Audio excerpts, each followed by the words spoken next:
There is an animal alive on Earth right now that is larger than any animal that has ever existed on this planet. Not larger than most dinosaurs, larger than all of them. Larger than any creature that has ever walked, swum, or flown through any environment in the 540 million year history of complex animal life on Earth. It lives in the ocean. It breathes air. It is warm-blooded. It feeds on some of the smallest animals in the sea. And despite being the largest creature this planet has ever produced, we know surprisingly little about it. The blue whale has been studied for over a century and still manages to surprise the researchers who dedicate their careers to understanding it.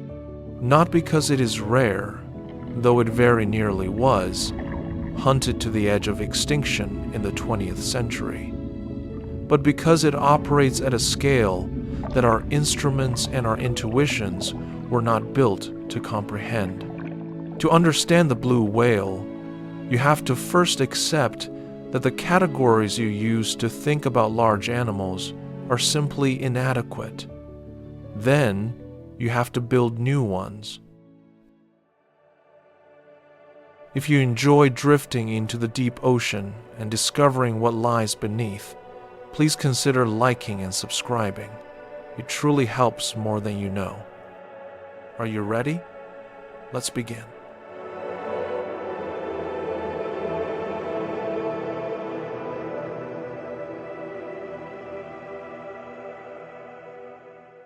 The blue whale, Balaenoptera musculus, reaches a maximum length of approximately 33 meters and a maximum weight of approximately 200 tons. These numbers are correct, and they are essentially meaningless without context. 33 meters is longer than 2 standard school buses placed end to end. It is longer than most aircraft. It is longer than the distance between the foul line and the backboard on the basketball court twice over. 200 tons is the weight of approximately 35 adult African elephants, the largest land animal alive today. It is the weight of approximately 2,700 average adult human beings. It is more mass than any dinosaur achieved by a significant margin. Argentinosaurus, the largest dinosaur for which we have reasonable size estimates, probably reached 70 to 80 tons, less than half the mass of the largest blue whales. The blue whale is not merely large by the standards of living animals. It is the largest animal in the history of life on Earth, by a margin that makes the comparison almost unfair. The heart of a blue whale is the largest heart of any animal ever documented. A blue whale heart weighs approximately 180 kilograms and is roughly the size of a small car. Its aorta, the main artery carrying blood away from the heart, is large enough that a human child could crawl through it. The heart beats between 4 and 8 times per minute at rest, a rate so slow that it was long thought to be impossible to measure remotely with any accuracy. In 2019, researchers at Stanford University managed to attach electrodes to a blue whale for the first time, recording the heart rate directly during a dive. What they found was extraordinary. During the deepest part of a dive, the heart rate dropped to 2 beats per minute. 2. A human heart at rest beats roughly 60 to 100 times per minute. At the bottom of a blue whale's dive, its heart was beating at a rate that would indicate cardiac arrest in a human being. Then, as the whale surfaced to breathe, the heart rate spiked to 37 beats per minute, the fastest rate observed, in a rapid burst of activity to deliver the oxygen the body had been denied. The cardiac cycle of a blue whale diving and surfacing is not merely a physiological curiosity. It is a marvel of biological engineering, a system that manages the demands of a 200-ton body descending into cold, dark water on a single breath in a way that nothing else in the history of life has ever had to solve. The lungs of a blue whale hold approximately 2,500 liters of air when fully inflated. A human's lungs hold approximately 6 liters. When a blue whale surfaces to breathe, it exchanges roughly 90% of the air in its lungs in a single breath, compared to the 15% that humans exchange in a typical breath. This efficiency is not incidental. It is the product of millions of years of selection pressure favoring whales that could extract the maximum amount of oxygen from each breath, because time at the surface is time not spent diving, and the food is almost all below. The blow of a blue whale, the column of water vapor and warm exhaled air that erupts when it surfaces, can reach 9 meters in height. It can be seen from several kilometers away in calm conditions. The sound of it, a deep, resonant exhalation audible from hundreds of meters, is one of the most distinctive sounds in the natural world. But most of the blue whale's life happens below the surface, in silence, at depths that its body can reach and that our instruments are only now beginning to reliably follow. The evolutionary history of the blue whale is a story that goes back approximately 50 million years to a group of terrestrial mammals called the pachycetids that lived along the shores of the ancient Tethys Sea in what is now Pakistan and India. These were four-legged, wolf-like animals that spent increasing amounts of time in the water, pursuing fish in the shallow coastal zone. Over tens of millions of years, their descendants progressively adapted to aquatic life, their hind limbs shrinking and eventually disappearing, their front limbs transforming into flippers, their nostrils migrating from the front of the skull to the top, their bodies streamlining into the torpedo shape that minimizes drag in the water. The transition from fully terrestrial mammal to fully aquatic whale took approximately 15 million years of evolution, and it is one of the most completely documented major evolutionary transitions in the fossil record. We have fossils of the intermediates, animals that were neither fully land nor fully sea, that walked on land and swam in the water, that had hind limbs and blowholes simultaneously. The evolution of the whale is not a gap in the fossil record. It is one of the densest sequences of transitional forms ever discovered. The blue whale specifically belongs to the group called baleen whales, or Mysticeti, which diverged from the toothed whales approximately 30 to 35 million years ago. The defining feature of the baleen whales is the loss of teeth and the development of baleen plates, sheets of keratin that hang from the upper jaw and act as a filter, allowing the whale to string enormous quantities of small prey from the water. This shift from active pursuit of individual prey items to bulk filtration of enormous quantities of small prey was the key innovation that allowed baleen whales to grow to the sizes they reach. Teeth are metabolically expensive structures that limit the speed at which prey can be consumed. Baleen allows the whale to process volumes of prey that individual teeth could never handle, fueling the enormous metabolic demands of a body the size of a blue whale. The baleen plates of a blue whale can number up to 400 and can reach 100 centimeters in length, forming a curtain of fibrous material that is one of the most effective biological filtration systems ever evolved. The blue whale is not the only large whale, and comparing it to its relatives illuminates what is specifically extraordinary about its size. The fin whale, the second largest animal alive, reaches approximately 27 meters. The sei whale and the humpback are smaller. The sperm whale, which can reach 18 meters in males, is substantially smaller, but is the largest toothed whale. The right whale, the bowhead, the minke, all smaller still. The gradient of whale sizes reflects a gradient of feeding strategies, habitat preferences, and evolutionary histories that the fossil record is only partially able to reconstruct. What is clear is that large body size in baleen whales has evolved multiple times, suggesting that the selective pressures favoring large size in these animals are strong and consistent.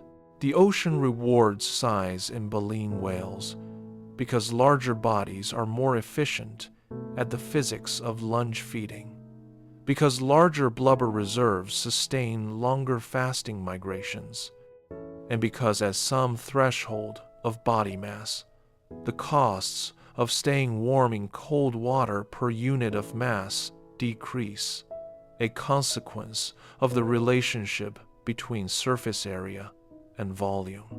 The blue whale has taken these advantages to their logical extreme, becoming the largest animal this planet has produced, and doing so not through some unique evolutionary quirk, but through the amplification of pressures that apply to all large baleen whales. The tongue of a blue whale weighs approximately 3 tons, roughly the weight of an adult Asian elephant. This is not merely a striking comparison. The tongue is a critical functional structure in lunge feeding, the blue whale's primary prey capture method, where the whale accelerates toward a patch of krill, opens its mouth, and engulfs an enormous volume of water and prey simultaneously. The tongue must retract and then rapidly expand to accommodate the influx of water, which can double the whale's volume in the moment of engulfment. The biomechanics of this process require a tongue of extraordinary flexibility and muscle mass, capable of managing the hydrodynamic forces of engulfing hundreds of tons of water in a fraction of a second. High-speed underwater camera footage of lunge feeding, captured by tags attached to blue whales, shows the mouth opening and the pleated ventral pouch expanding in a process that takes approximately 2 seconds from mouth opening to maximum expansion. In those 2 seconds, the whale has processed a volume of water greater than its own body volume and extracted from it the fuel that sustains the largest animal on Earth. The nervous system of a blue whale presents its own engineering challenges, and the solutions evolution has found are as remarkable as those governing the heart and lungs. The longest nerve in the blue whale's body, the recurrent laryngeal nerve, which controls the larynx, takes a route that makes sense only in evolutionary terms. In humans, this nerve runs from the brain down the neck to the larynx, a short and direct path. In the blue whale, whose neck has been compressed into a minimal structure by millions of years of aquatic adaptation, the nerve takes the same ancestral route it takes in all vertebrates. It descends from the brain, loops around the aorta near the heart, and travels back up to the larynx. In a blue whale, this means the nerve is approximately 28 meters long, traveling the full length of the body and back to perform a function that a 1-meter nerve could accomplish if it took a direct route. The recurrent laryngeal nerve is one of the most frequently cited examples of imperfect evolutionary design, a structure that reflects the historical constraints of vertebrate anatomy rather than the optimal solution to the problem at hand. In the blue whale, this imperfection reaches its most extreme expression, a 2-8-meter nerve, making a 2-6-meter detour for no reason except that evolution cannot redesign from scratch. The skin of a blue whale is a record of its life in ways that researchers are only beginning to learn to read. The blue-gray mottled coloration that gives the species its common name varies between individuals, and the specific pattern of mottling is unique to each whale, allowing researchers to identify individuals from photographs in a way analogous to fingerprinting. The skin also carries scars from encounters with cookie-cutter sharks, small predatory sharks that take circular bites from the flanks of large marine animals, and from entanglement in fishing gear, and from ship strikes, all of which leave distinctive marks that can be used to reconstruct the history of individual animals over years and decades. Long-term photo identification studies of blue whale populations, particularly in the North Atlantic and the Northeast Pacific, have built up catalogs of hundreds of individually identified animals whose movements, associations, and reproductive histories have been tracked over periods of up to 30 years. These catalogs are among the most valuable resources in blue whale research, providing the longitudinal data needed to understand population dynamics, breeding success, and the effects of human disturbance on individual animals. The blue whale's skin also carries a thin layer of diatoms, single-celled algae that colonize the whale's skin in cold, productive waters and give some blue whale populations a yellowish tinge on their bellies. This yellowish coloration, which gave rise to the nickname sulfur bottom whale, used by 19th century whalers, is not permanent. It fades or disappears when whales move into warmer waters where diatom growth is inhibited. The diatom layer is not harmful to the whale, and it may in some circumstances be beneficial, as the diatoms produce oxygen through photosynthesis in the well-lit surface layers where the whale spends time breathing. The whale and the diatoms exist in a relationship that is not quite mutualism and not quite parasitism, but something in between, a partnership of convenience in which the diatom gets a mobile substrate and the whale gets a biological marker of its recent history. Where a blue whale has been can sometimes be read from the color of its belly. The reproductive biology of the blue whale is one of the areas of greatest uncertainty, partly because births and matings have been observed so rarely. Blue whales are thought to reach sexual maturity at approximately 5 to 10 years of age. Females give birth to a single calf every 2 to 3 years, following a gestation period of approximately 10 to 12 months. A newborn blue whale calf is approximately 7 to 8 meters long and weighs approximately 2.5 to 3 tons at birth, making it one of the largest newborns in the animal kingdom by any measure. It grows rapidly during its nursing period of approximately 7 to 8 months, gaining approximately 90 kilograms per day on its mother's milk, which is approximately 35 to 40% fat, the consistency of cottage cheese. By the time it is weaned, a blue whale calf has nearly doubled its birth length and increased its weight several times over. The energy investment required from the mother during nursing is extraordinary. She is sustaining both her own 200-ton body and the growth of a calf that gains weight at a rate equivalent to a small car per week, all while not feeding in the warm water breeding areas where calves are typically born. The physiological demands on a lactating female blue whale are among the most extreme in the animal kingdom, and the mechanisms by which her body manages them are still being studied. The size of the blue whale is not merely a biological fact, it is a physical limit. The blue whale is approximately as large as a warm-blooded, air-breathing, lunge-feeding marine mammal can get. The constraints are multiple and interacting. A larger animal would need to eat proportionally more, but the distribution of krill in the ocean is patchy and seasonal, and there may be an upper limit to how efficiently a single animal can locate and exploit krill patches above a certain body size.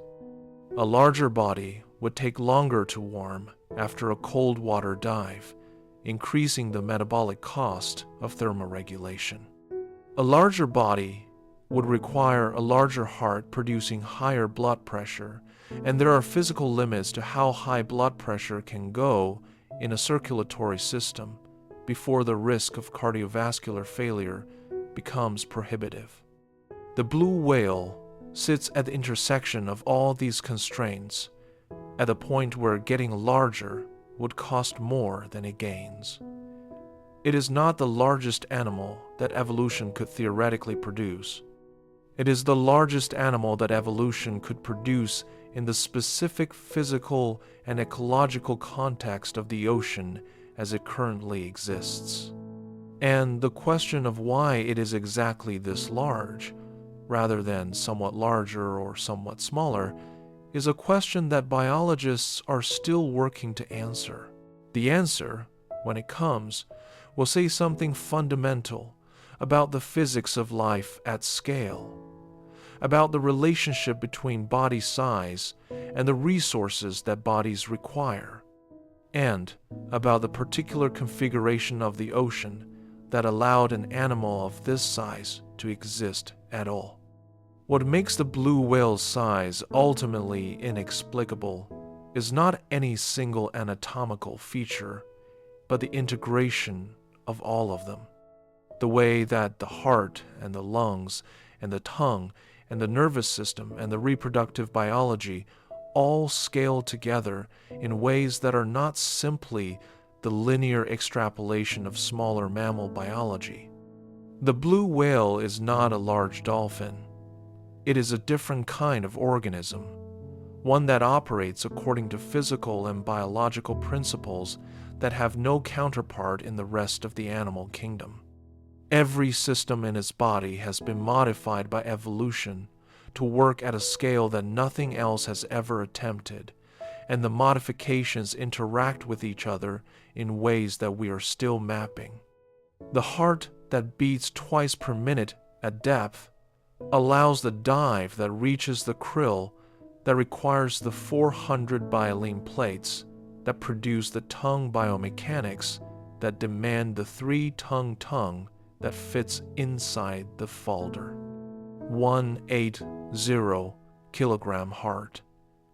Everything is connected, everything is scaled, and the scaling produces an animal that is not merely big, but qualitatively different from any other large animal that has ever lived. The blue whale's size is not the most interesting thing about it. The most interesting thing about it is what size requires, and what evolution has produced in response to those requirements at every level from the molecular to the organismal. And that is before we descend into the biology of how it moves through the ocean, how it finds its food, and how it speaks across distances that make every other form of animal communication seem like whispering in a closet. The blue whale dives. This is a simple statement that conceals an extraordinary physiological performance. A dive is not merely a whale going underwater.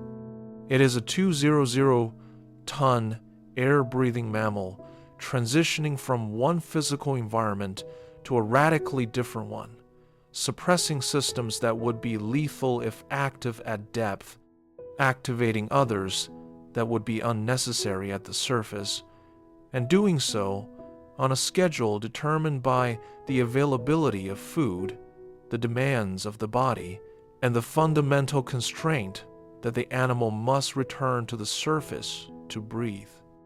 Everything about the blue whale's dive physiology is a response to the tension between these demands, and the solutions evolution has found are, in many cases, without parallel in the rest of the animal kingdom. Blue whales dive to depths of approximately 300 to 500 meters in most foraging dives, though deeper dives have been recorded. The dives typically last 10 to 20 minutes, though dives of up to 36 minutes have been documented.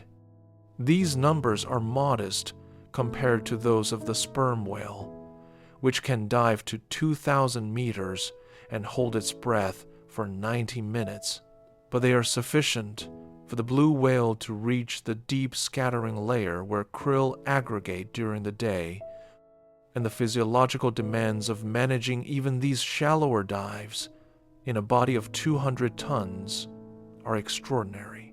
The pressure at 500 meters is approximately 50 atmospheres, 50 times the pressure at the surface.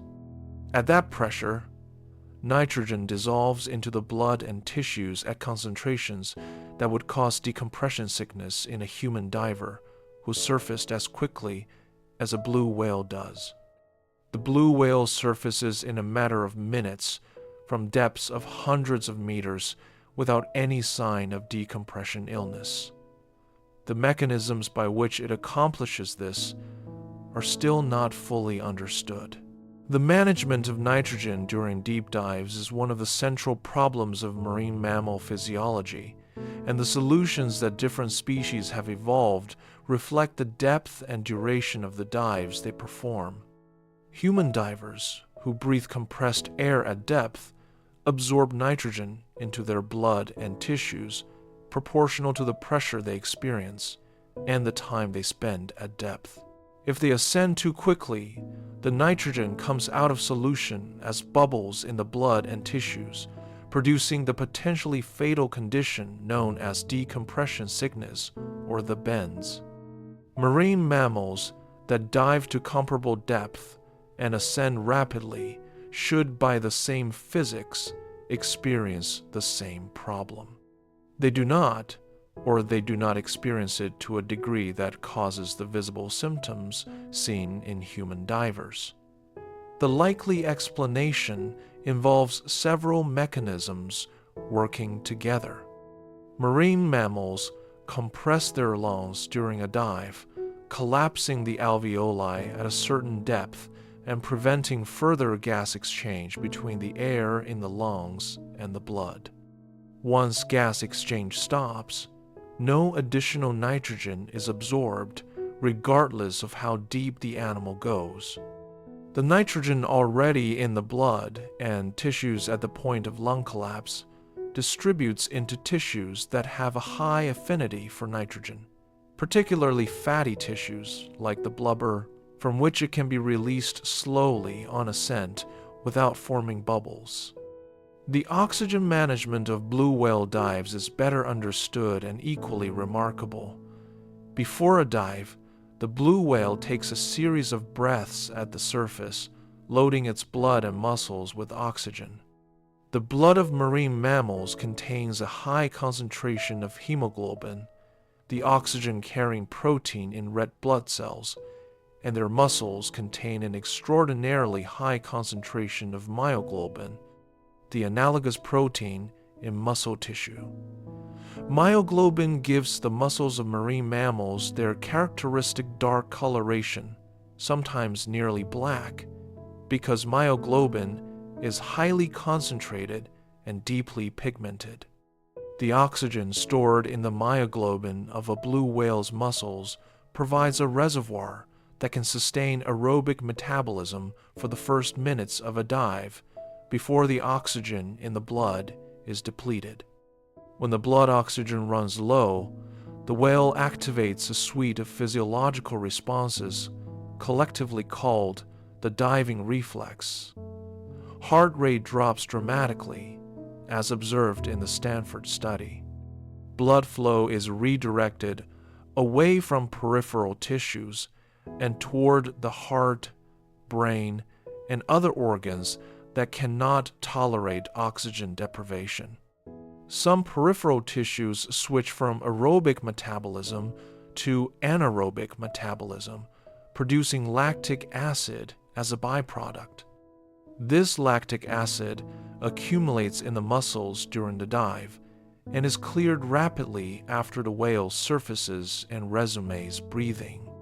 The acoustic signature of a blue whale's surfacing sequence is one of the most reliable ways to track individuals in the wild, because the number and timing of breaths before a dive is consistent within individuals and varies between them. A blue whale typically surfaces several times in quick succession, taking 2 to 6 breaths before lifting its tail fluke or flukes in a pre-dive display and descending again.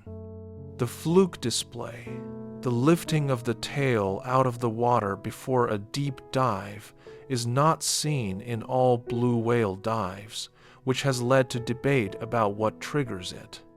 The current understanding is that the fluke display is associated with steep, deep dives in which the whale needs to achieve a particular angle of descent quickly, while shallower foraging dives do not always require it.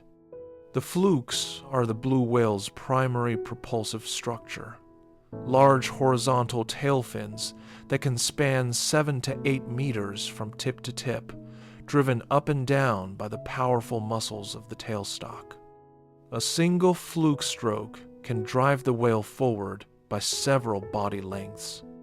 The efficiency of this propulsive system, optimized by millions of years of selection for efficient locomotion through water, is among the highest achieved by any large animal. The buoyancy of a blue whale changes dramatically with depth.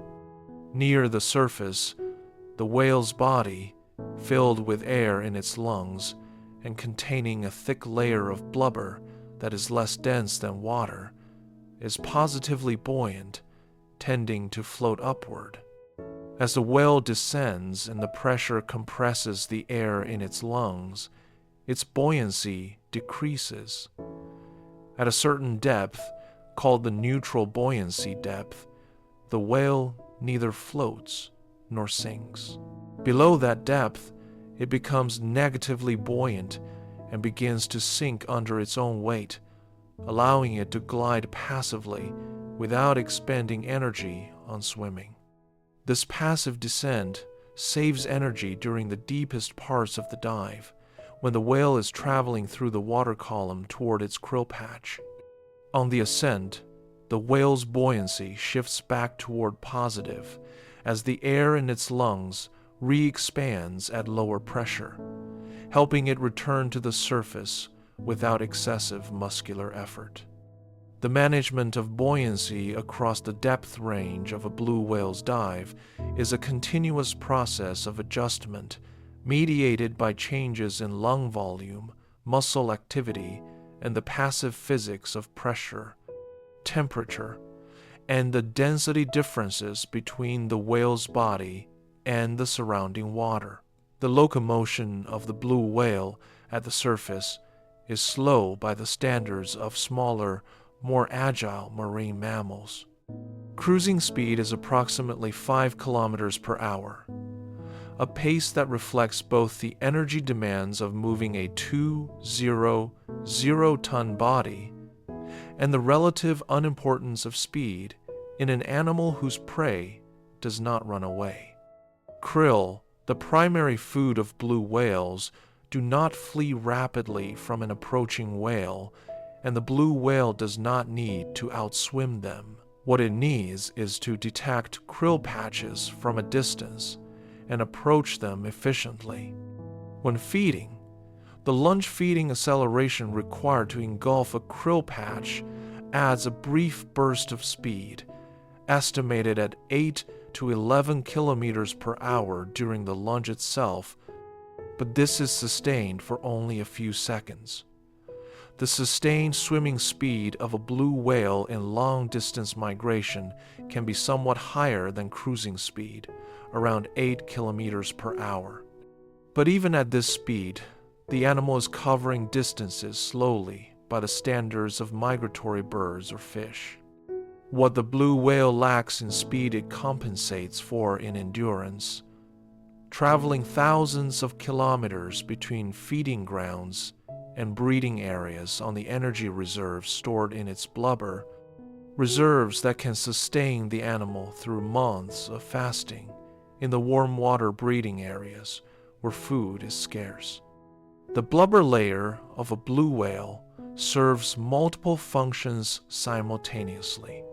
It provides thermal insulation, preventing heat loss to the cold ocean water.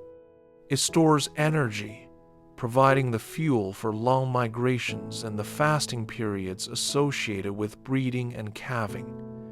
It provides buoyancy, being less dense than water. And it may provide hydrodynamic benefit, smoothing the body contour and reducing turbulent drag during swimming.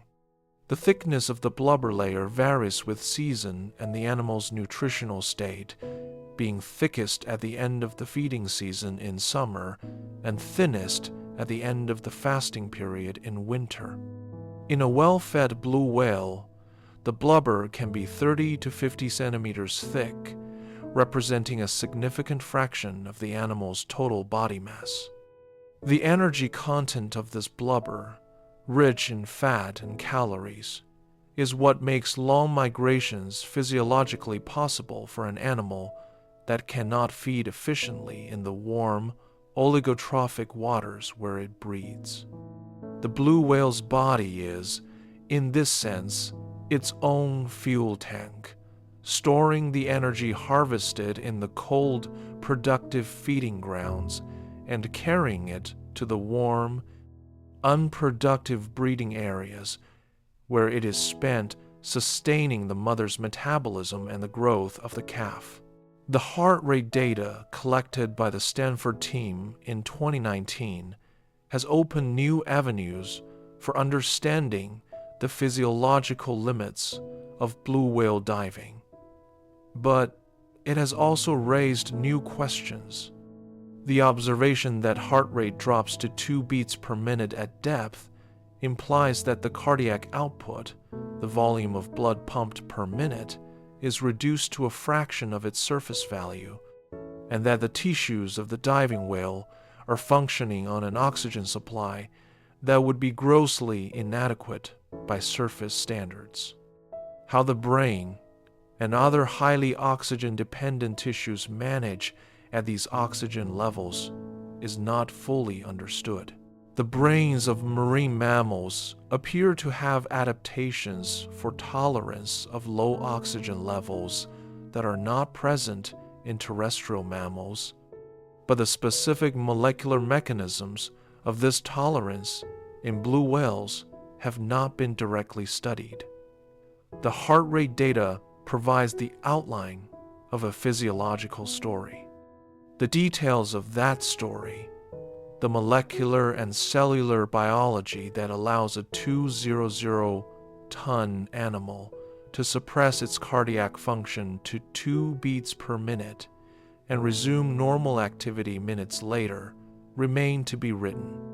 And the writing of that story, in the ongoing work of marine mammal physiologists, is one of the more productive frontiers of current biology.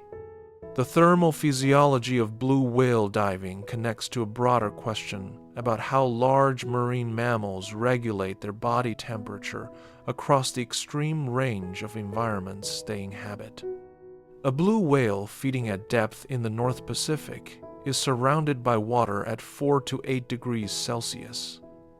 The same individual, months later, may be in subtropical breeding waters at 25 degrees Celsius. Its core body temperature must remain within a narrow range of approximately 35 to 37 degrees Celsius throughout both environments. The mechanisms that maintain this temperature against a 2–0 degree range of ambient water temperature involve both the insulative function of the blubber and a system of countercurrent heat exchange in the flippers, flukes, and dorsal fin, where arteries and veins run close together, allowing the warm arterial blood heading toward the extremities to transfer heat to the cool venous blood returning from them. This countercurrent exchange prevents heat from being lost through the extremities in cold water, while allowing the extremities to cool slightly in warm water, protecting the animal from overheating. The engineering of this system is elegant and has been studied in marine mammals across many species. In the blue whale, it operates at a scale that amplifies both its effectiveness and the challenges of maintaining it. The sensory systems that guide a blue whale through its dives and its migrations are less well understood than those of dolphins and other toothed whales, partly because blue whales do not echolocate. The toothed whales, which include dolphins, porpoises, sperm whales, and beaked whales, have highly developed biosonar systems that allow them to navigate and hunt in complete darkness by emitting high-frequency clicks and processing the echoes. Blue whales and other baleen whales do not have this capability. They navigate and find food using other senses, primarily hearing and potentially magnetoreception. Blue whales have large, complex ears adapted for detecting low-frequency sounds, consistent with their reliance on low-frequency vocalizations for long-range communication. Whether they can detect the low-frequency sounds reflected from krill patches using a form of acoustic detection that does not meet the technical definition of echolocation has been proposed but not established. The vision of blue whales is poorly studied, though their eyes are relatively small for their body size, suggesting that vision is not the primary sensory modality. How a blue whale finds a krill patch from a distance, in the open ocean, without echolocation, and in water that may be murky, is a question that does not yet have a clear answer. The migration patterns of blue whales, the long-distance movements between feeding and breeding areas that characterize most baleen whale species, are understood in outline but not in detail. The general pattern involves feeding in high-latitude, high-productivity waters in summer and moving to lower-latitude, warmer waters in winter for breeding and calving. But the specific routes, the timing, and the triggers for movement are highly variable between individuals and between populations, and the full complexity of blue whale migration is only now becoming apparent from satellite tagging studies. Individual blue whales tagged in their feeding areas have been tracked moving to destinations that were not predicted from the population-level patterns observed in earlier studies. Some individuals appear to make partial migrations, moving shorter distances than the average for their population. Others make exceptional migrations, crossing entire ocean basins.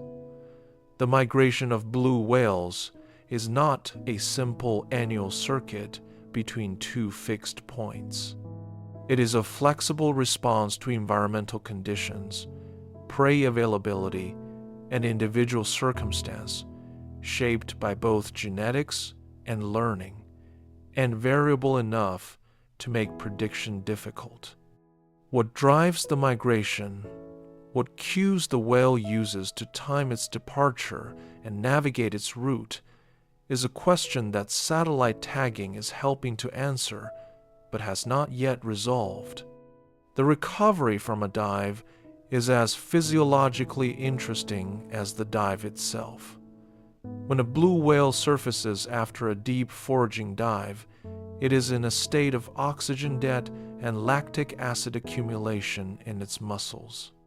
The rapid heart rate spike to 37 beats per minute observed in the Stanford data reflects the urgent delivery of oxygen to tissues that have been functioning anaerobically. The lactic acid produced during the dive must be cleared from the muscles and metabolized, a process that takes several minutes of surface recovery, and accounts for some of the time the whale spends breathing before its next dive. The size of the oxygen debt accumulated during a dive constrains the minimum surface time required for recovery, and the whale cannot simply take one breath and dive again regardless of dive duration. The pattern of breaths a whale takes at the surface, the number, the timing, the depth of each inhalation, reflects the physiological state of the animal coming out of the previous dive. Researchers who can accurately count surface breaths and measure interbreath intervals can infer something about the depth and duration of the dive the whale just completed, even without direct depth data. The surface behavior of the blue whale is a readout of its internal physiology in real time if you know how to read it. The physiology of the blue whale's dive, in all its complexity, is ultimately in service of a single goal: reaching the krill. Everything else, the cardiac suppression, the nitrogen management, the oxygen storage, the buoyancy changes, the muscular propulsion, is infrastructure. The krill is the point. And the biology of how a 200-ton animal detects, approaches, and processes the tiny crustaceans on which its existence depends is a story of physical scale and evolutionary ingenuity that is as extraordinary as any aspect of the dive itself. The dive gets the whale to the food. What happens when it gets there is where the truly improbable engineering begins. The deep, scattering layer, the mesopelagic aggregation of krill and other organisms that the blue whale targets in its dives, changes its depth distribution over the course of the day in response to light. During daylight hours, the layer descends to depths of 300 to 500 meters to avoid visual predators. At night, it rises toward the surface. Blue whale foraging behavior tracks this vertical migration, with whales making deeper dives during the day and feeding near the surface at night. The whale is following the food, adjusting its dive behavior to match the current distribution of the krill that sustains it. This behavioral flexibility requires sensory and decision-making capabilities that we are still working to understand. The blue whale is not running a fixed program. It is an animal making decisions in real time about when to dive, how deep to go, and when to surface. And the voice it uses to communicate those decisions and to find others of its kind across distances that no other animal can match is what makes the blue whale's biology strange in an entirely different way. The blue whale produces the loudest sound of any animal on Earth. This is not a casual claim. It is a documented physical fact measured with calibrated instruments in the open ocean. Blue whale vocalizations reach intensities of 188 decibels at 1 meter from the source. For comparison, a jet engine at 30 meters produces approximately 150 decibels. A gunshot at close range is approximately 140 decibels. The threshold of pain for human hearing is approximately 120 decibels. The sound of a blue whale calling would not merely be loud to a human ear. It would be physically damaging, rupturing eardrums and potentially causing internal injury if experienced at close range without protection. The blue whale is producing sounds of a scale that the human body was not built to tolerate, and it is doing so as a routine part of its daily communication. The frequency of blue whale vocalizations is as remarkable as their intensity. Blue whales call at frequencies between approximately 10 and 40 hertz. The lower limit of human hearing is approximately 20 hertz, which means that the lower frequency calls of blue whales are below what most people can hear at all without specialized equipment. At 10 to 40 hertz, blue whale calls are not sounds in the ordinary human sense of the word. They are infrasound, vibrations at frequencies too low for most human ears to detect as sound. They are felt rather than heard, if they are experienced directly at all.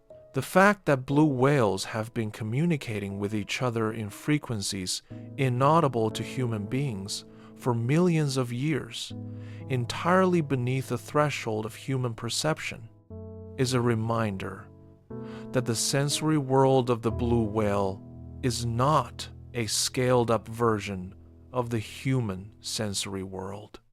It is a different sensory world, organized around different physical scales, operating in different dimensions of experience. The reason blue whales call at such low frequencies is physics.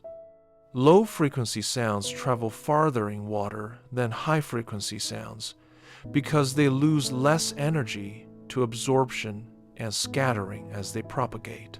The relationship between frequency and transmission distance in water is not linear.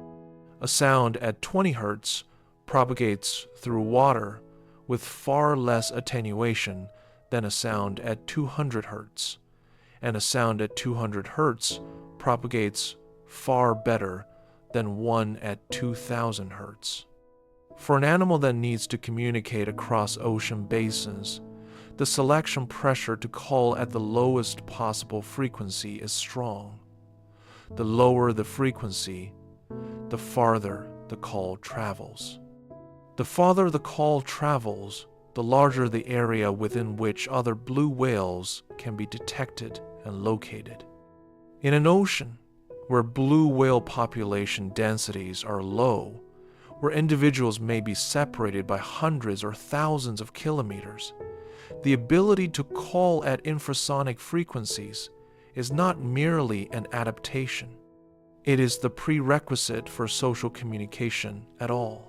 The distance over which blue whale calls can theoretically propagate, particularly when they enter the SOFAR channel at depths of 600 to 1,000 meters, where sound speed is at a minimum and sound is refracted back toward the channel, has been estimated at hundreds to thousands of kilometers in some ocean conditions.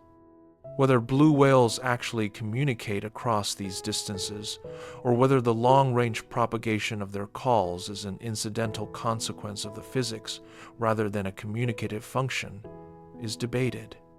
The evidence that blue whales can hear each other at very long ranges comes primarily from the geographic patterns of calling behavior. Blue whales sometimes alter their calling behavior in apparent response to the presence of other blue whales, hundreds of kilometers away, detected acoustically.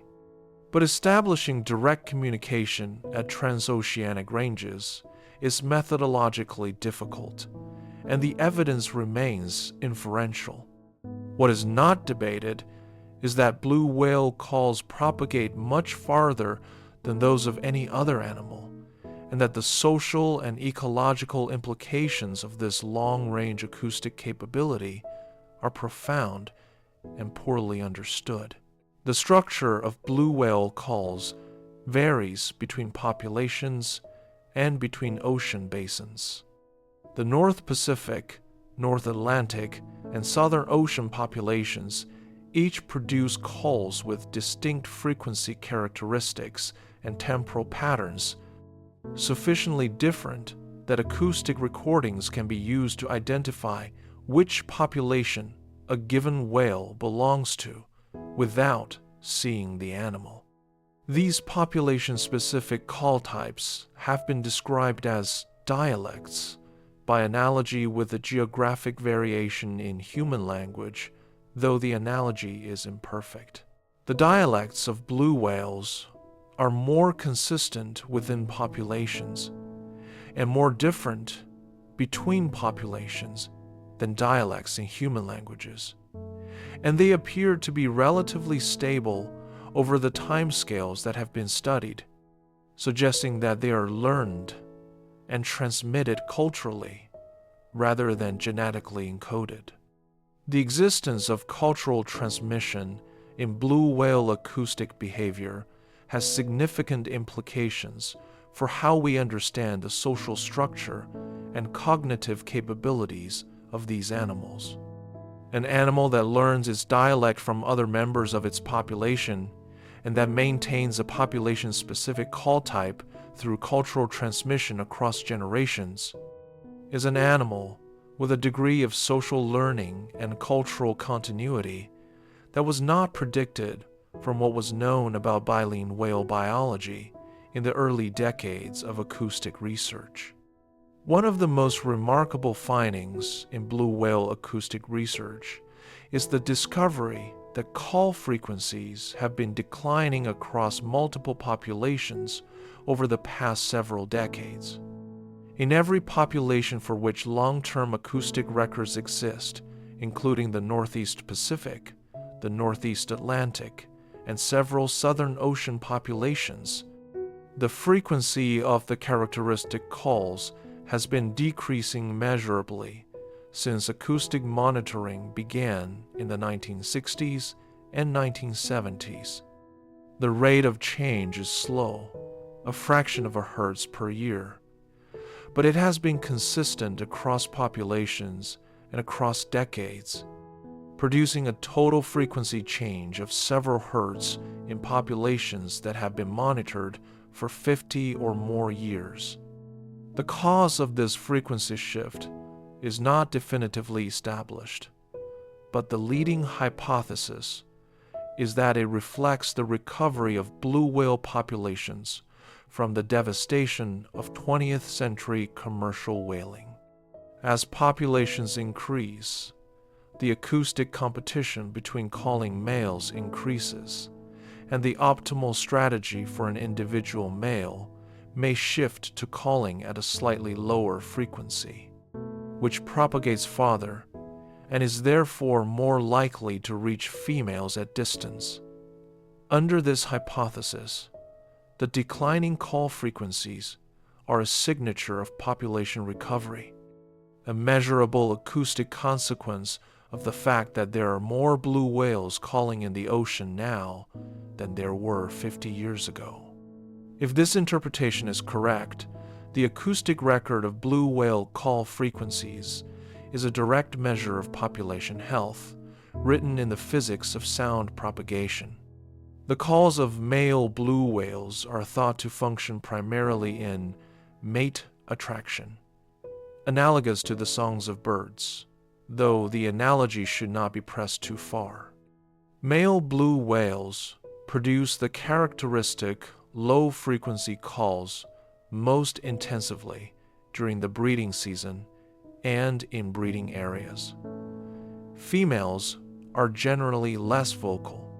The specific information conveyed in a blue whale call whether it encodes individual identity, body condition, location, or other parameters relevant to mate choice, is not well understood because the behavioral responses of blue whales to calls have been difficult to observe directly. What is known is that calling behavior is associated with breeding activity, and that call characteristics differ between individuals in ways that could, in principle, carry individually diagnostic information. The extent to which blue whales use their calls to identify specific individuals at distance, rather than simply signaling species membership and population identity, is an open question. The noise of human industrial activity in the ocean has significantly altered the acoustic environment that blue whales depend on for communication. Low-frequency noise from shipping, which falls in the same frequency range as blue whale calls, has increased by approximately 10 decibels across most of the world's oceans since the 1960s, roughly doubling the background noise level in the frequency bands that blue whales use. This increase in background noise reduces the effective communication range of blue whale calls, because a call that was previously detectable against the background noise at a range of 1,000 kilometers may only be detectable at 500 or 300 kilometers in a noisier ocean. The reduction in communication range has potential consequences for the ability of blue whales to locate mates, maintain contact with calves, and coordinate social behavior over the distances that their low-frequency communication is adapted for. Quantifying these consequences is difficult because we do not have direct observations of blue whale communication at very long ranges before and after the increase in shipping noise. What we have is the acoustic physics, which is unambiguous. Louder background noise reduces effective communication range, and the background noise in the blue whale's frequency range has been increasing for 60 years. The blue whale's voice is also a scientific instrument. The geographic pattern of calling behavior, recorded by arrays of hydrophones distributed across ocean basins, provides information about the distribution and movements of blue whale populations that cannot be obtained any other way. A whale that calls within range of 2 or more hydrophones can be located by triangulation, its position calculated from the differences in arrival time of its call at the different sensors. By tracking the movements of calling whales across hydrophone arrays over seasons and years, researchers have mapped migration routes, identified feeding areas, and documented the presence of blue whales in areas where they were not previously known to occur.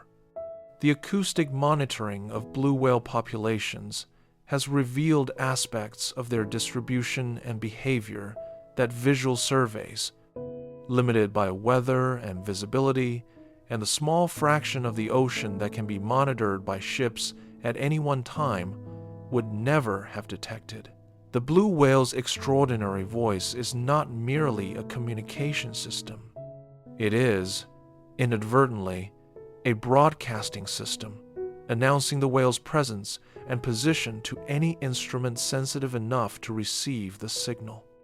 And in that broadcasting, it has given scientists a window into the life of an animal that would otherwise be almost invisible in the vastness of the ocean.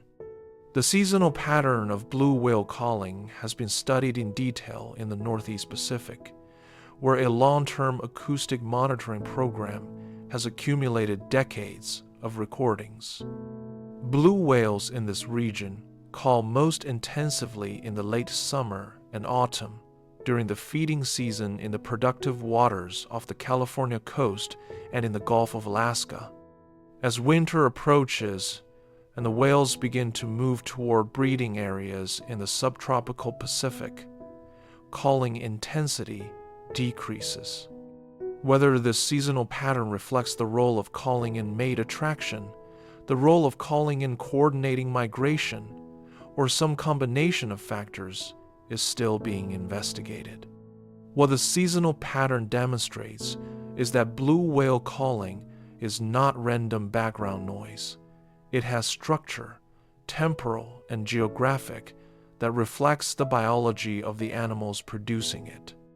Reading that structure, understanding what information the patterns encode and what social functions they serve, is one of the central challenges of blue whale acoustic research.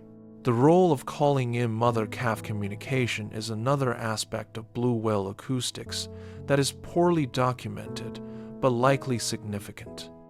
A blue whale calf born in the breeding areas must maintain contact with its mother during nursing and learning, in an environment where other whales are present and where visual identification of individuals is limited. Acoustic recognition of the mother's distinctive call characteristics and acoustic signaling by the calf to indicate its location and state are likely components of the mother-calf communication system, but direct observation of mother-calf acoustic exchanges in blue whales has been rare. What little is known suggests that calves begin producing vocalizations in their first weeks of life, but the development of their acoustic repertoire and the role of maternal influence in shaping their early vocalizations has not been studied in detail. The cultural transmission of call types presumably begins in this early period, with the calf learning the dialect of its population from its mother's calls, but the mechanism and timing of this learning are not documented. The comparison of blue whale calling behavior across different ocean basins illuminates how geographically isolated populations have developed independently over thousands of years.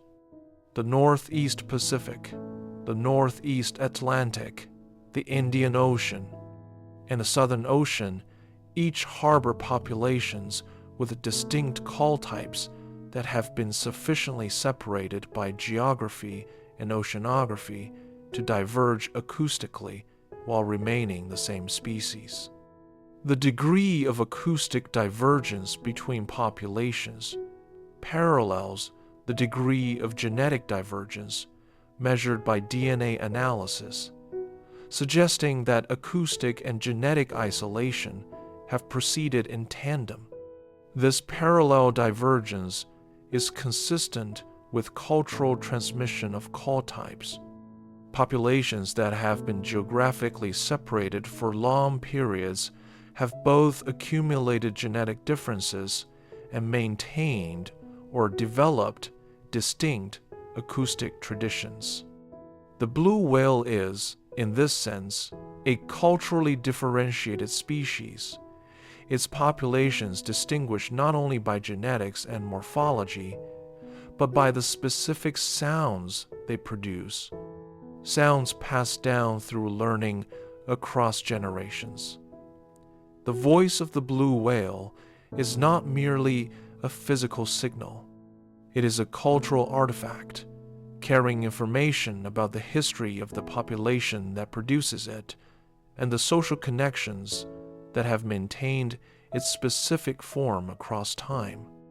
And the feeding behavior that the migration and the voice ultimately serve, the improbable process by which a 200-ton animal sustains itself on some of the smallest prey in the ocean, is where the engineering becomes truly extraordinary. The discovery that blue whale call frequencies are declining across populations required the development of automated acoustic analysis methods capable of processing decades of recordings consistently. Early acoustic monitoring of blue whales relied on manual spectrogram analysis, researchers listening to recordings and visually identifying calls in frequency time displays.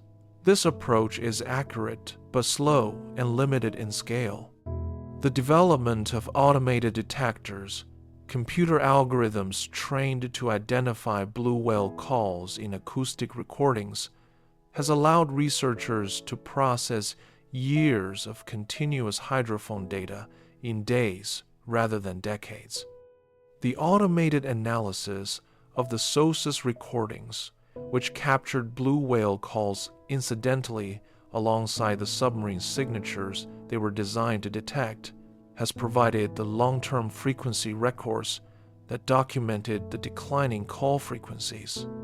The intersection of Cold War military technology and marine mammal biology has produced one of the more unusual datasets in ocean science, a decades-long acoustic record of blue whale behavior that was being created for entirely different purposes and whose scientific value was not appreciated until the recordings were opened to researchers.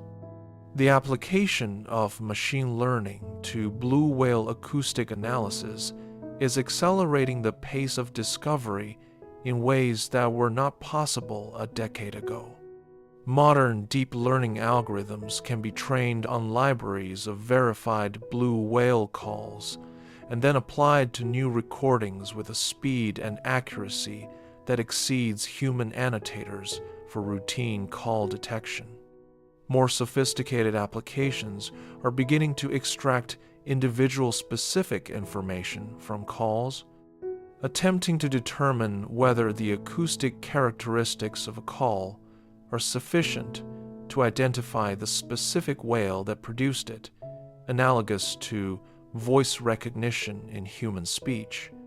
If reliable individual identification from call characteristics can be achieved, it would transform the ability to track and monitor individual blue whales acoustically, providing continuous records of individual movements and behavior that satellite tags, which have limited battery life and eventually detach, cannot provide. The acoustic record of the ocean already contains, in principle, a history of blue whale movements and behavior spanning decades. The tools to read that history at the level of individual animals are only now being developed. The physics of blue whale sound production is itself not fully understood.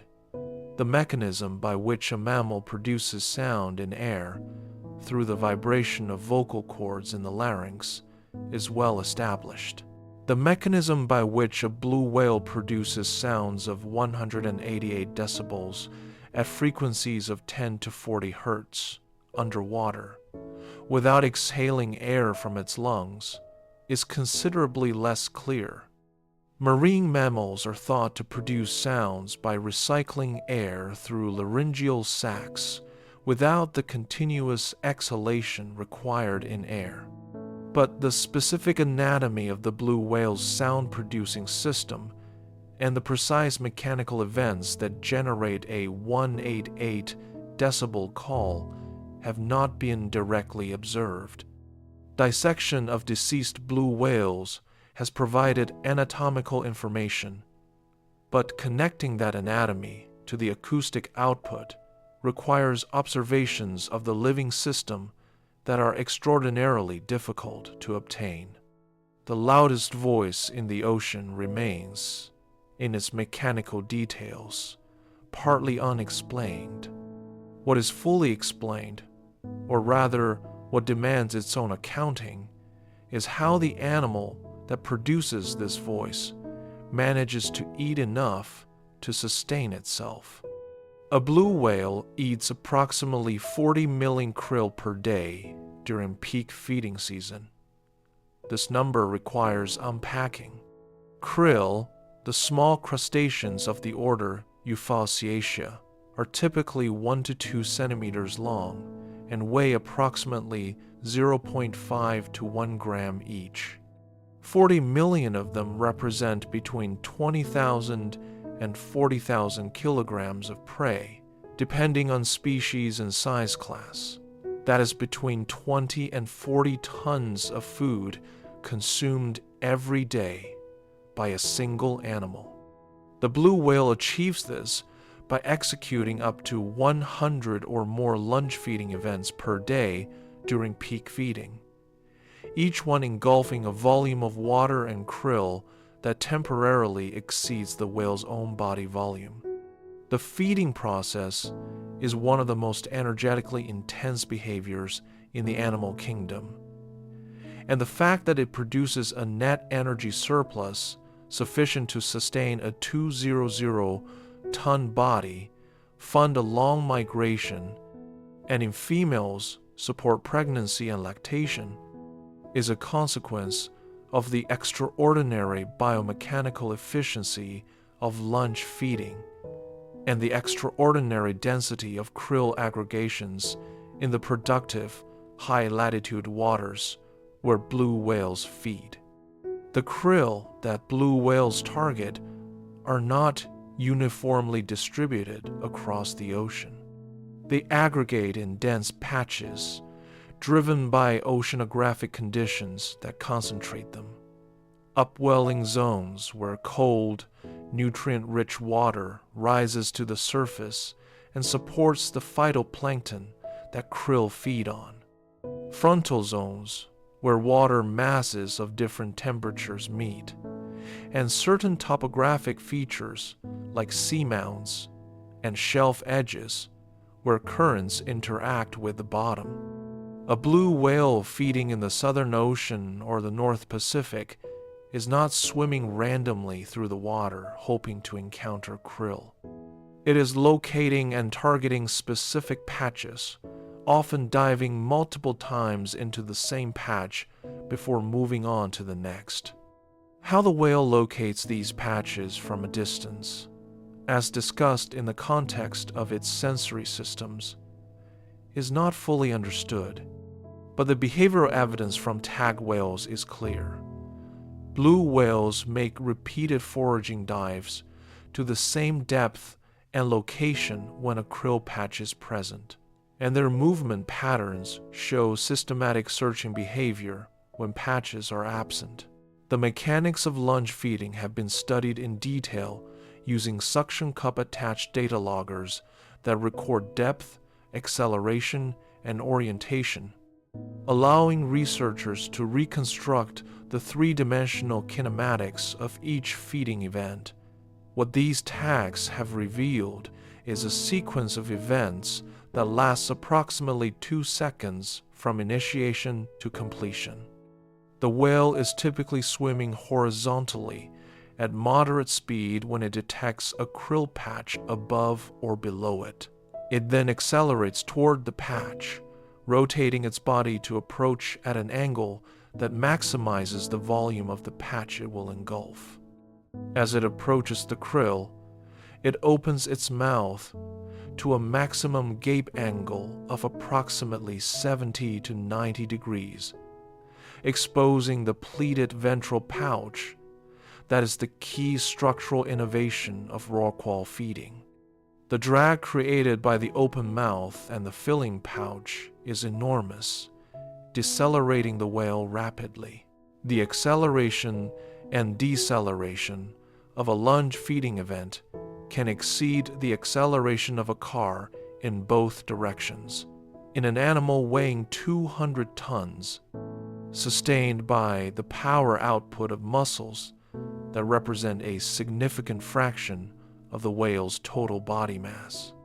The pleated ventral pouch is the structural feature that makes lunge feeding possible at the scale that blue whales achieve.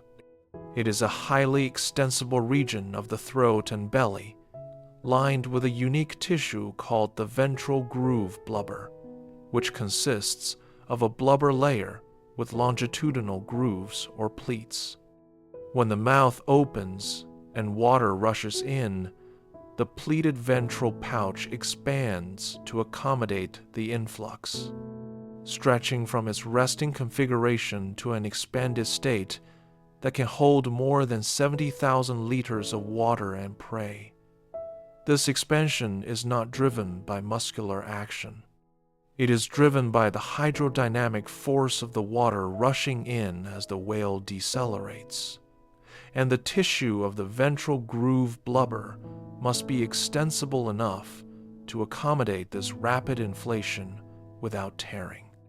The elastic properties of the ventral groove blubber tissue have been studied in specimens from stranded whales, and they are unlike any other biological tissue, highly extensible, with a passive recoil that assists in expelling the engulfed water through the baleen plates after the mouth closes. After engulfing the water, the whale closes its mouth and uses its muscular tongue to push the water out through the baleen plates, which act as a sieve, retaining the krill while allowing the water to escape.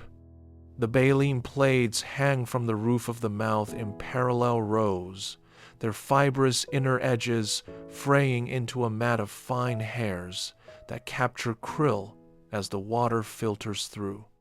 A blue whale processing a full lunge feeding event must expel the engulfed water, potentially more than 70,000 liters, through its baleen plates in approximately 30 to 60 seconds, retaining the krill concentrated against the baleen mat by the outflow. The tongue then moves the concentrated krill rearward toward the esophagus. The entire sequence, from lunge initiation to krill swallowing, takes approximately 2 to 3 minutes. Given that a blue whale may execute dozens to over 100 of these events per day during peak feeding, the total time spent in active feeding can represent a significant fraction of the waking day. The energetics of lunge feeding have been analyzed using the kinematic data from tagged whales combined with models of drag and muscle power. The results confirm that each lunge feeding event is extraordinarily energetically expensive, costing approximately the same amount of energy as the whale would expend in several minutes of normal swimming. The high cost is justified by the high return. A single successful lunge into a dense krill patch can yield enough calories to offset the cost of the lunge many times over. But the return depends critically on the density of the krill patch. A lunge into sparse krill delivers a poor return on the energy investment. A lunge into a dense patch delivers a surplus large enough to fund the entire daily energy budget in a handful of events. Blue whales must therefore be highly selective about when and where they lunge, choosing to accelerate into patches only when the krill density exceeds a threshold that makes the lunge profitable. The behavioral evidence from tagged whales suggests that they are capable of assessing krill density before committing to a lunge, though the sensory mechanisms that allow this assessment are not fully established. The seasonal feeding behavior of blue whales is organized around the annual productivity cycle of the high-latitude oceans. In the North Pacific, the productive feeding season runs from late spring through early autumn, when the combination of long days, cold, nutrient-rich water, and favorable oceanographic conditions produces the dense krill aggregations that blue whales require. During this period, blue whales feed intensively, accumulating the blubber reserves that will fuel their winter migration and their time in the warm water breeding areas where food is scarce. A blue whale that feeds successfully through the summer may increase its body mass by 20 to 25% between the beginning and the end of the feeding season. This accumulation of mass is not uniform, It is concentrated in the blubber layer, which serves as both the primary energy reserve and the primary thermoinsulative layer. A blue whale entering the winter in good condition has a thick blubber layer that will be progressively depleted over the following months of reduced feeding.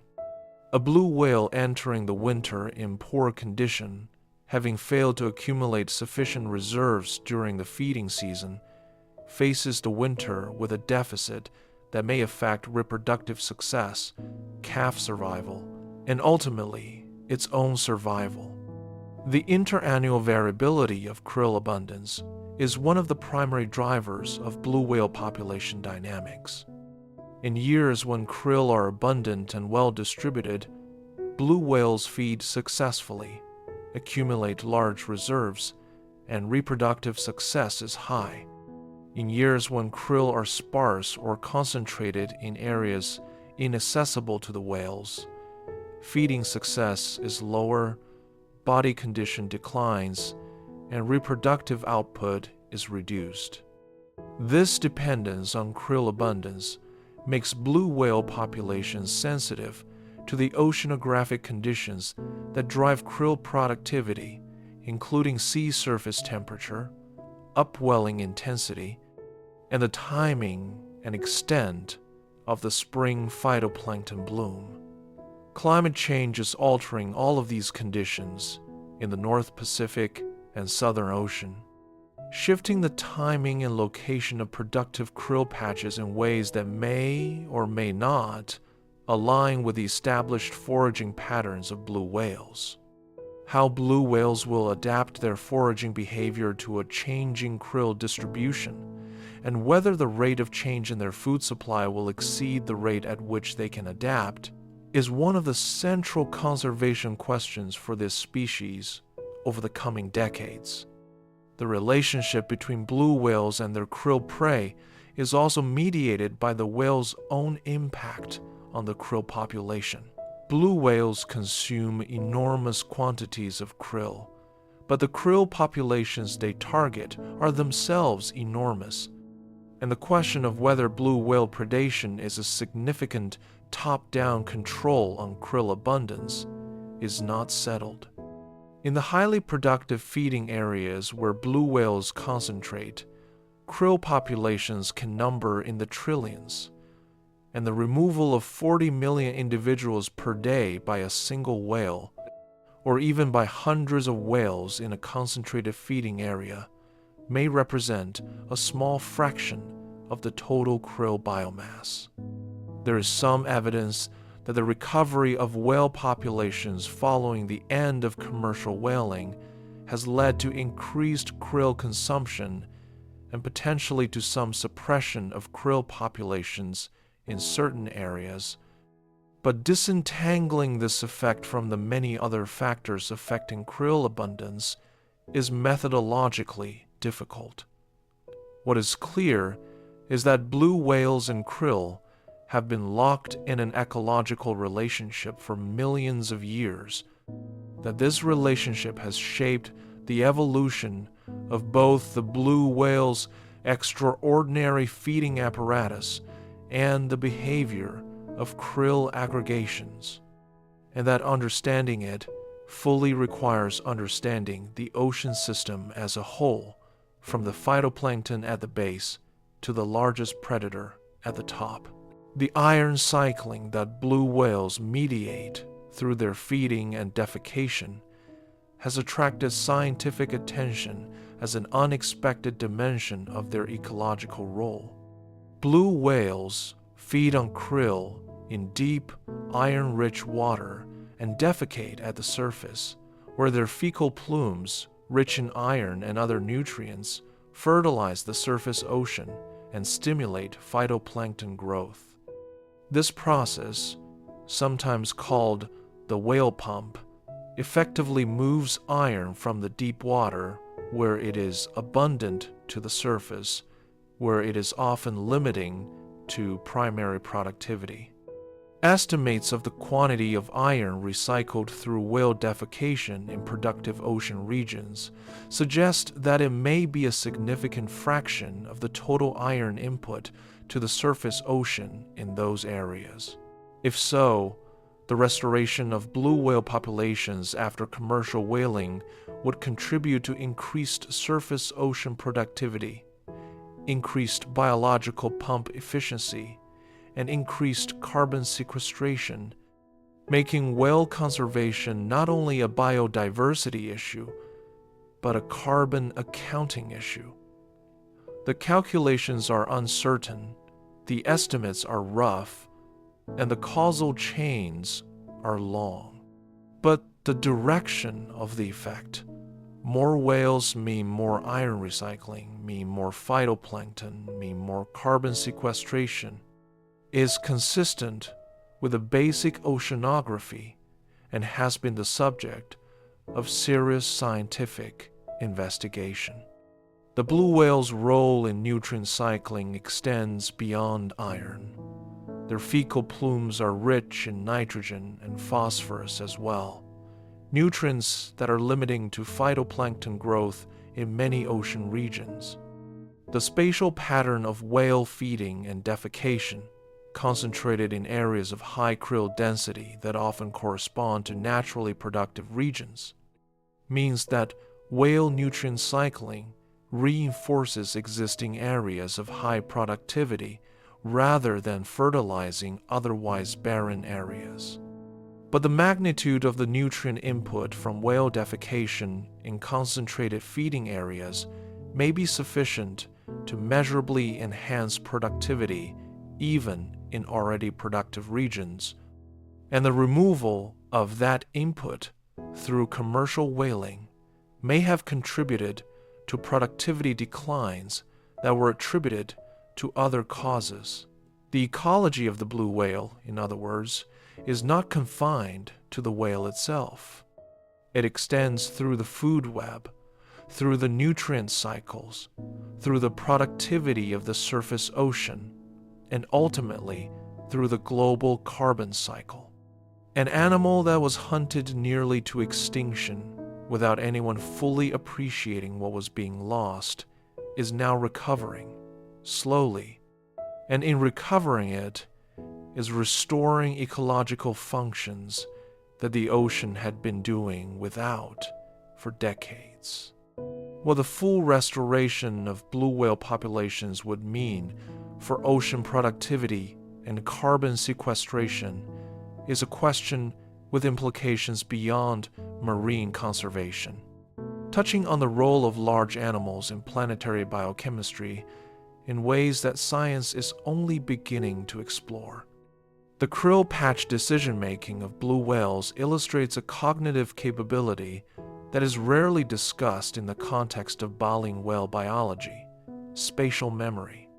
A blue whale that returns to a krill patch after multiple dives is demonstrating some form of memory for the patch location, a spatial representation of the underwater environment that allows the whale to navigate back to a resource that is not directly perceptible from a distance. The form that this spatial memory takes, whether it is a detailed cognitive map of the underwater environment or a simpler learned association between surface cues and patch location, is not known. But the behavioral evidence from tagged whales shows that blue whales exhibit site fidelity at feeding areas across seasons and years, returning to the same productive regions year after year, which implies some form of long-term spatial memory operating across the scale of ocean basins. An animal with a long-term spatial memory for ocean productivity patterns is an animal with a cognitive complexity that is not captured by simple assessments of the blue whale's sensory and cognitive capabilities. The feeding ecology of the blue whale reaches, at its edges, into the question of what kind of mind is required to be a blue whale, and that question does not have a simple answer. The blue whale's feeding season ends not with scarcity, but with departure. At some point in late summer or early autumn, the whale stops feeding at the high level of intensity that has characterized the previous months, even if krill are still available, and begins moving toward lower latitudes. What triggers this departure is not fully understood. Changes in day length, water temperature, and the nutritional condition of the whale itself are all candidates, and they likely interact. The departure is a commitment. The whale is leaving abundant food for a journey of thousands of kilometers to an environment where food is scarce, sustained by the reserves it has accumulated. Whether the decision to depart is finally calibrated to the whale's actual body condition, whether a whale in poor condition delays departure in an attempt to feed longer, is a question that tagged whale studies are beginning to address, but have not yet answered. What the departure represents ecologically is the close of the annual feeding cycle, the moment at which the blue whale converts the productivity of the cold, rich ocean into the body mass that will sustain it, and potentially a calf through everything that comes next. Everything the blue whale does for the rest of the year, the migration, the breeding, the nursing, runs on what the feeding season provided. And what the feeding season provides, year after year, in the cold and productive waters that blue whales have been returning to for millions of years, is a fuel on which the largest animal that has ever lived continues improbably to exist. The photographic and acoustic data accumulated over decades of blue whale research has allowed researchers to begin constructing individual life histories for specific animals, tracking the same whales across years and decades, and documenting how their behavior, body condition, and reproductive success change over time. A blue whale alive today in the North Pacific may have been born in the 1970s or 1980s, before the acoustic monitoring programs that would eventually document the declining call frequencies were fully established. Some individuals in the photo identification catalogs have been tracked for 30 or more years, providing records that span a significant fraction of a blue whale's potential lifespan of 80 to 90 years. These long-term individual records are scientifically invaluable because they provide the longitudinal perspective needed to distinguish individual variation from population trends, to understand how life history events are connected across years and decades, and to assess the cumulative effects of human disturbance on individual animals over their lifetimes. The blue whales with the longest individual records in the catalogs are approaching or have surpassed the age at which some researchers estimate they were born, making them living links to a time before the major acoustic surveys and satellite tagging programs that have defined modern blue whale research. And yet, for all of this accumulated knowledge, the most fundamental questions about the blue whale's life, where it breeds, what it does in winter, how many there are, remain stubbornly, fascinatingly, unresolved. The blue whale nearly did not survive the 20th century. This statement is not hyperbole. It is an accurate description of what commercial whaling did to the global blue whale population between approximately 1,900 and 1,966, when the International Whaling Commission finally extended protection to the species. In those 6.5 decades, An estimated 360,000 blue whales were killed across all oceans. The Southern Ocean populations were the primary targets of the factory ship whaling fleets that operated out of South Georgia and other Antarctic and subantarctic bases, and they bore the heaviest losses. Estimates of the pre-whaling Antarctic blue whale population range from 200,000 to 250,000 individuals. By the time protection was extended, fewer than 1,000 remained in the Southern Ocean. The population had been reduced to less than half of 1% of its original size in 60 years. This is not the kind of decline that is easily reversed. The biology of the blue whale makes population recovery extraordinarily slow, even under the best conditions. Females do not reach sexual maturity until 5 to 10 years of age. They produce a single calf every 2 to 3 years. The gestation period is approximately 11 months. The nursing period is 7 to 8 months, and the calf's first year involves a high mortality risk. Under optimal conditions, with no human-caused mortality and adequate food, a blue whale population can increase at a maximum rate of approximately 5 to 6% per year. This rate of increase sounds modest compared to species with higher reproductive rates. But for a long-lived mammal with a low reproductive rate, it represents the biological maximum. At 5% annual growth, a population of 1,000 individuals would take approximately 90 years to reach 10,000, and approximately 180 years to reach 100,000. The recovery of blue whale populations from the devastation of commercial whaling is a project measured in centuries, not decades. The current status of global blue whale populations is incompletely known, which is itself significant. We cannot count blue whales directly.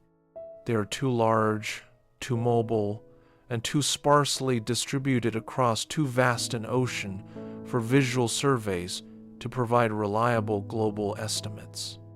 Population estimates are derived from a combination of methods: acoustic monitoring of call rates and distribution, mark recapture studies using photo identification, biopsy sampling for genetic analysis, and satellite tagging to estimate movement rates and area usage. Each method has limitations, and combining them into a coherent global estimate requires models with substantial uncertainty. The most recent comprehensive estimates suggest a global blue whale population of between 10,000 and 25,000 individuals. But the range of this estimate reflects genuine scientific uncertainty rather than false precision. Some populations appear to be recovering. Others remain at critically low levels. The Southern Ocean population, the one most severely reduced by whaling, is still estimated at only a few thousand individuals, a fraction of its pre-whaling size, and its recovery has been slower than models predicted. The threats facing blue whales in the 21st century are different from the direct hunting that drove them to near extinction in the 20th, but they are not less serious. Ship strikes are one of the leading causes of known blue whale mortality. Blue whales move slowly, have poor forward vision, and appear to be unable to detect and avoid approaching ships reliably. Their migration routes frequently cross shipping lanes in productive coastal waters, creating frequent encounters between whales and vessels traveling at 20 or more knots. A collision between a blue whale and a large ship can be fatal to the whale without the crew of the ship even being aware of the collision. The true rate of ship strike mortality is unknown because most strikes are not detected, but studies in areas of high shipping traffic have documented significant whale mortality from ship strikes. Management measures, including mandatory speed restrictions in shipping lanes that cross known blue whale habitat and voluntary whale strike avoidance reporting systems, have been implemented in some areas, but their effectiveness is limited and compliance is variable. Entanglement in fishing gear is another significant source of blue whale mortality. Blue whales can become entangled in the vertical lines connecting surface buoys to traps and pots on the seafloor, dragging the gear and eventually drowning or dying of exhaustion if they cannot free themselves. The rate of entanglement mortality is difficult to estimate because most entanglements go unobserved, but documented entanglements in the Northeast Pacific and other blue whale habitats demonstrate that it is a real and recurring problem.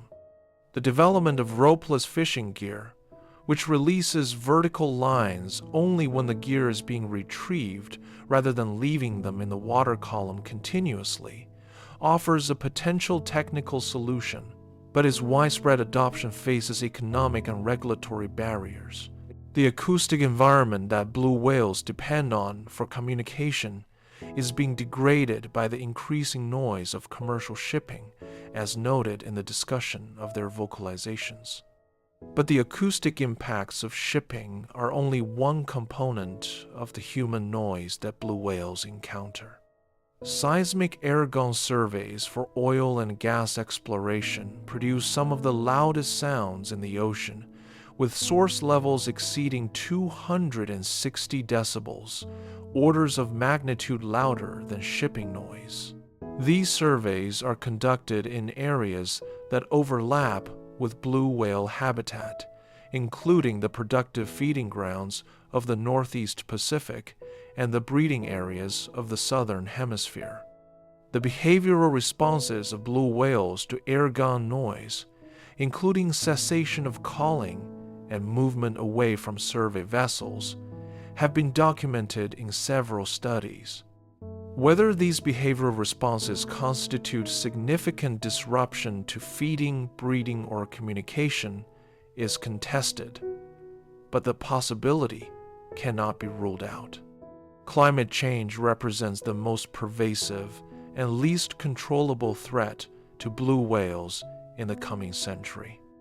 The shift in krill distribution driven by changing ocean temperatures and circulation patterns could reduce the availability of food in the areas where blue whales currently feed, potentially forcing range shifts or reducing population growth rates.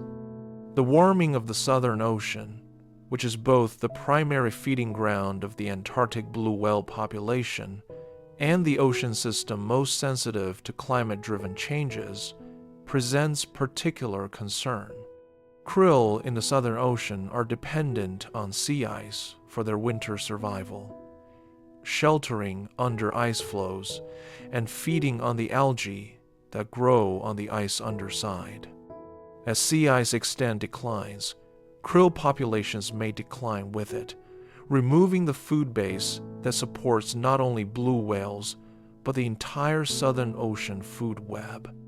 The consequences of such a shift for the already depleted Antarctic blue whale population are unknown but potentially severe. What remains unknown about the blue whale after more than a century of scientific study is a list that reads like a research agenda for the coming decades. The breeding grounds of most blue whale populations have not been directly observed. Breeding behavior, the mechanics and timing of mating, has never been witnessed. The specific environmental triggers that cause blue whales to terminate feeding and begin migrating have not been identified. The social structure of blue whale populations, whether there is any persistent social organization beyond the mother-calf pair, is not established. The lifespan of the blue whale under modern conditions, with ship strikes and acoustic disturbance and changing food availability, may differ from its potential lifespan under pristine conditions, but the comparison cannot be made without data on survival rates that we do not have. The number of blue whales alive today, globally, is uncertain to within a factor of 2 or more. These are not minor questions at the margins of an otherwise complete picture. They are fundamental questions about the basic biology of an animal that has been alive on Earth for millions of years and that we have been studying for over a century. The scale of what we do not know about the blue whale is a direct consequence of the scale of the animal itself. Everything about studying blue whales is harder than studying smaller animals. They move across ocean basins in ways that require global coordination to track. Their breeding behavior occurs in remote ocean areas that have rarely been surveyed. Their social interactions, if they have them, occur over distances that require acoustic monitoring across hundreds of kilometers to detect. Their population size requires integration of data from multiple ocean basins to estimate. The biology that makes the blue whale the most extraordinary animal on Earth also makes it the most difficult to study. And the gaps in our knowledge are not failures of scientific effort, but consequences of the immense scale at which this animal operates. Every new tagging study, every new acoustic survey, every new genetic analysis adds something to the picture. The picture, decades in the making, is still incomplete. And in that incompleteness, in the fundamental questions that remain unanswered about the largest animal that has ever lived, there is something that connects to the ocean itself, to the way the ocean keeps its secrets and yields them slowly, one data point at a time, to those patient enough to keep asking. The blue whale has been in this ocean for millions of years. It has survived the hunters and the noise and the changing seas, and it is still here, still calling, still diving, still feeding on krill in the cold, productive waters that have sustained it since before our species existed. The ocean holds it. And on the darkest, quietest nights, somewhere in the deep water far from any coast, a sound rises that no human ear can hear, traveling outward through the dark at frequencies that cross entire ocean basins. A voice announcing a presence that has endured everything and is still, improbably, present. The conservation genetics of blue whale populations is one of the more active areas of current research, using DNA extracted from biopsy samples collected from living whales to estimate population sizes, identify distinct populations, track migration patterns through genetic markers, and assess inbreeding risk in small populations. The genetic diversity of blue whale populations is a legacy of the severe bottleneck imposed by commercial whaling. And in some populations, genetic diversity has been reduced to levels that may constrain future evolutionary adaptation. A population with low genetic diversity is less able to respond to environmental changes because the raw material of evolutionary adaptation, variation in heritable traits, has been depleted.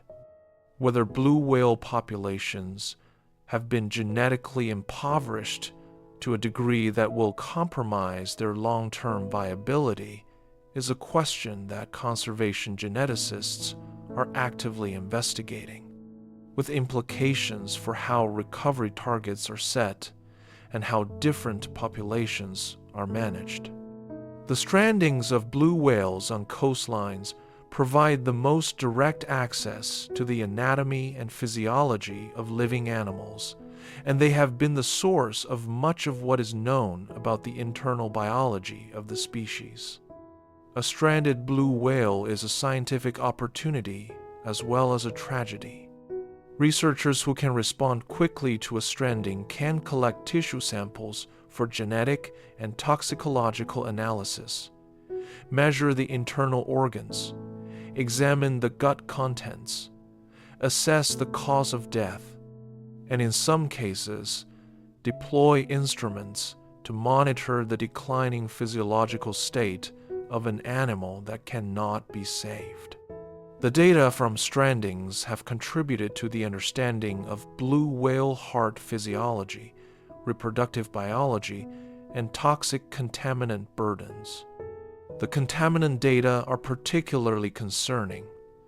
Blue whales accumulate persistent organic pollutants and heavy metals in their blubber and tissues, concentrated through the food chain from krill that absorb these compounds from the water. Stranded blue whales from industrialized coastal regions have been found to carry contaminant burdens at levels that, in other marine mammals, are associated with reproductive impairment and immune suppression. Whether the contaminant loads in blue whale populations are high enough to affect their recovery is not established, but the question is being investigated. The relationship between blue whales and human beings has passed through several phases, from ignorance and indifference before the industrial era to systematic exploitation during the whaling era, to the horror of near extinction that produced the international protection movement, to the current phase of active research and conservation effort. The transition from exploitation to protection did not happen because blue whales became economically valueless. It happened because enough people became aware of what was being lost and cared enough to change the policies that allowed the killing. That awareness came from scientific research, from the gradual accumulation of knowledge about what blue whales are and what they do, and how close they had come to disappearing. The recovery of blue whale populations from the brink of extinction, slow as it is one of the few unambiguous conservation successes of the late 20th century. It demonstrates that large-scale human-caused ecological damage can be reversed when the political will and the policy framework exist to allow it. It also demonstrates how long that reversal takes and how incomplete it remains after more than 50 years of protection.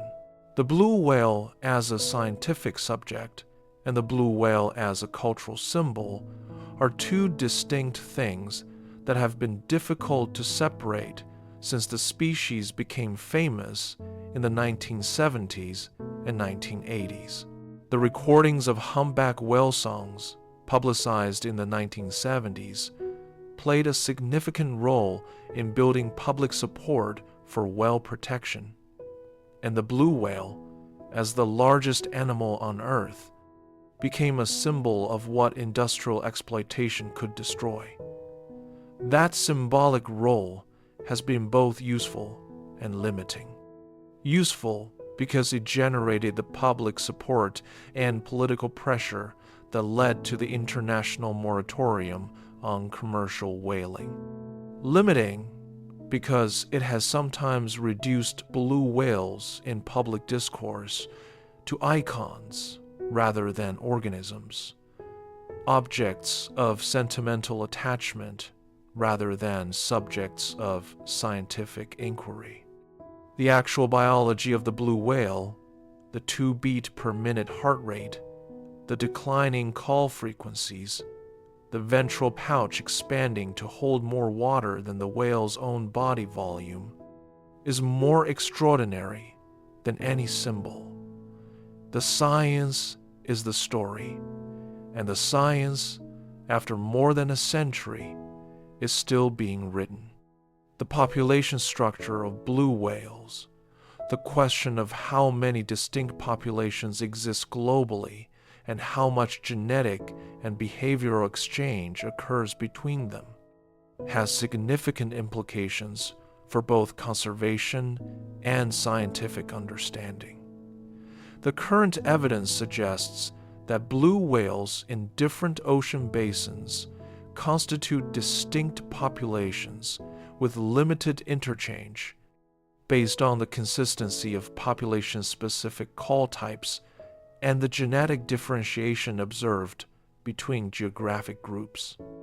If populations are essentially isolated from each other, a population that is extirpated or severely depleted cannot be replenished by immigration from other populations.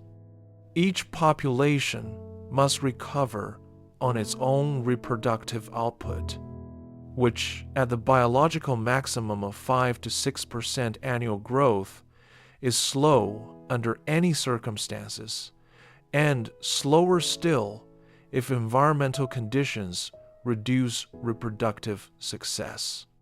The implication for conservation is that each geographically distinct population of blue whales must be managed independently and protected from extinction independently. There is no global reserve of blue whales from which depleted local populations can be replenished. The international governance of blue whale conservation reflects the species' global distribution and the multinational character of the threats it faces. The International Whaling Commission, which extended protection to blue whales in 1966, continues to assess and report on their status. The Convention on International Trade in Endangered Species prohibits commercial trade in blue whale products. The Marine Protected Area frameworks, established in various national waters, provide some protection in coastal and shelf areas, though blue whales spend much of their time in international waters beyond any national jurisdiction. The instruments of international ocean governance that exist for the management of fisheries, shipping, and seabed resources have not been designed with blue whales specifically in mind, and the cumulative impacts on blue whale populations of shipping strikes, acoustic disturbance, climate-driven prey changes, and contaminant accumulation are not addressed by any single regulatory framework. Managing these cumulative impacts effectively would require a level of international coordination in ocean governance that does not currently exist. Rest now. Let that sound, inaudible and ancient, carry you toward sleep.